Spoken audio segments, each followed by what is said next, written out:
Hello guys, आज पढ़ते हैं वर्ब की एरर। 6 सेंटेंस दे रखे हैं और इसमें जो है वर्ब की एरर है।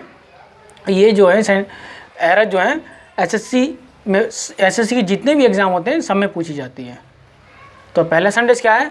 None but cowards is afraid of fighting. तो इसमें एरर क्या है ये खोजते हैं।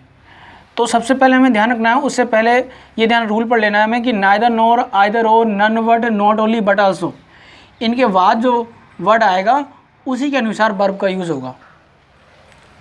तो नन वर्ड यहाँ पर आया, मैंने देखा तो नन वर्ड के बाद क्या आया है? कायर्ड्स आया है। कैसा है? ये बहुवचन है तो वर्ब कैसी आएगी? बहुवचन ही आएगी, प्लूरल आएगी। तो यहाँ पर इज नहीं होगा, क्या होगा? यहाँ पर आर होगा। ठीक है। और नेक्स्ट क्या है देखते हैं। Many a bride have been burned and killed for dowry. Dowry बोलते हैं दहेज के लिए और ब्राइड बोलते हैं दुल्हन के लिए।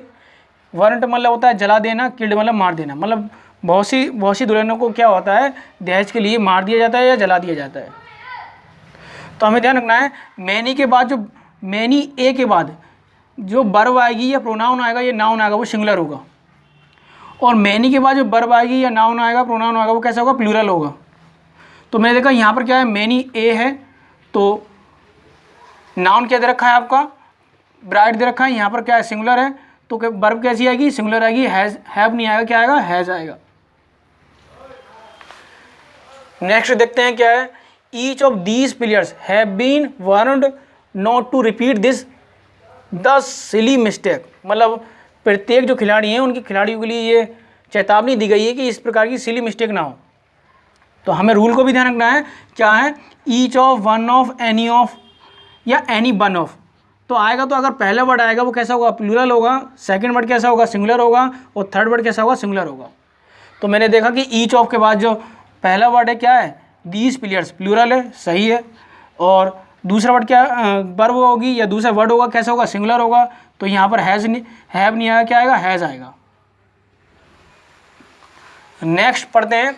Lime and soda is are a digestive drink. मतलब लाइम एंड सोडा अलग अलग दोनों मिलकर डाइजेस्टिव ड्रिंक बनाते हैं या एक ही मिलकर दोनों अलग अलग हों तो डाइजेस्टिव ड्रिंक बनाते हैं? तो दोनों मिलकर एक डाइजेस्टिव ड्रिंक बनाते हैं।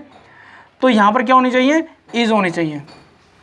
केवल लाइम डाइजेस्टिव ड्रिंक नहीं बनाता, सोडा डाइजेस्टिव ड्रिंक नहीं बनाता, दोनों मिलकर डाइजेस्टिव ड्रिंक बनाते हैं। इस वजह से क्या होगा? आर होगा, इज होगा, आर नहीं होगा।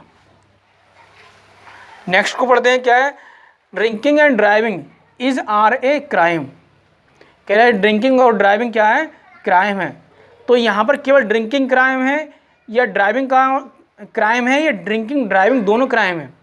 तो क्या है? ड्रिंकिंग ड्राइविंग दोनों क्राइम है। मतलब ड्रिंकिंग ड्राइविंग करना ड्रिंकिंग करके तो ये क्राइम है।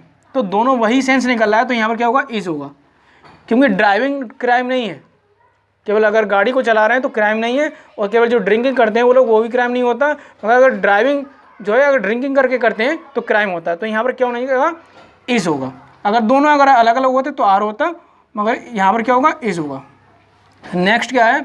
The mother as well as her children were brought to the police station for interrogation. मतलब मदर और उसके बच्चों के लिए पुलिस स्टेशन लाया गया, काहे के लिए? इंट्रोगेशन बोलते हैं पूछताछ के लिए।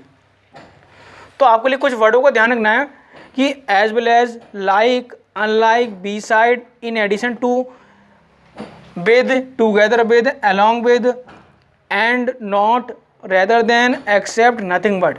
अगर ये वर्ड आते हैं तो उनसे पहले वाले अगर वर्ड अगर सिंगुलर आता है तो सिंगुलर वर्ब आएगी। अगर उससे पहले वाला वर्ड जो है प्लूरल आता है तो प्लूरल वर्ब आएगी। तो यहाँ पर क्या है? एज वेल एज के पहले क्या है? मदर आया, तो यहाँ पर जो वर्ब आएगी वो कैसी आएगी? मदर कैसा है? सिंगुलर है, तो वर्ब कैसी आएगी? सिंगुलर आएगी। यहाँ पर वर नहीं होगा, क्या होगा? वॉज होगा। ये ध्यान रखना है। हमें याद कैसे रखें? इन 4 वर्ड को ध्यान रखना है। Neither nor, either or, none but, not only but also के बाद वाला वर्ड देखते हैं, और बाकी अगर इनमें से कोई आता है तो पहले वाला वर्ड देखते हैं, उसके अनुसार वर्ब का यूज़ होता है। आज के लिए इतना ही।